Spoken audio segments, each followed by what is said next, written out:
दोस्तों, ट्रेन में सफ़र करने के लिए आपने और मैंने कभी न कभी तो ट्रेन की टिकट के लिए लाइनों में लगकर अपना नंबर आने का इंतज़ार किया है। इसी दिक्कत को देखते हुए रेलवे ने जनता के लिए एक ऐप लॉन्च कर दिया है जिसका नाम है यूटीएस ऐप। तो आज इस वीडियो में जानते हैं कि यूटीएस ऐप से जनरल टिकट कैसे बुक करते हैं।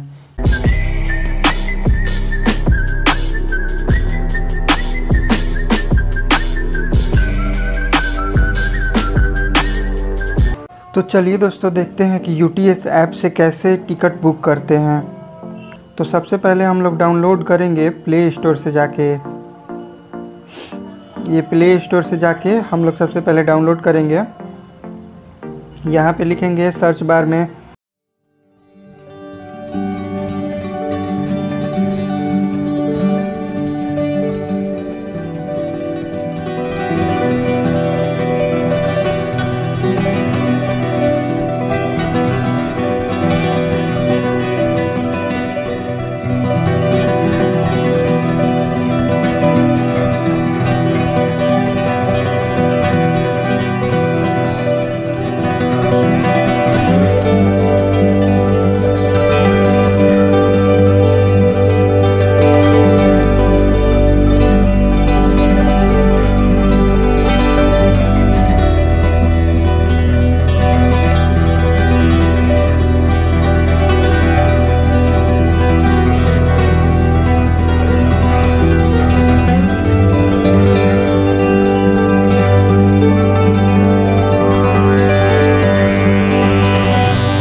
मतलब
इस टिकट के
मिलता हूँ आपसे अगले वीडियो में। अगर आपको ये वीडियो पसंद आया तो प्लीज़ लाइक कीजिए और मेरे चैनल को सब्सक्राइब कीजिए ताकि मैं आगे ही आप लोगों के लिए ऐसे वीडियो लाता रहूँ। धन्यवाद दोस्तों।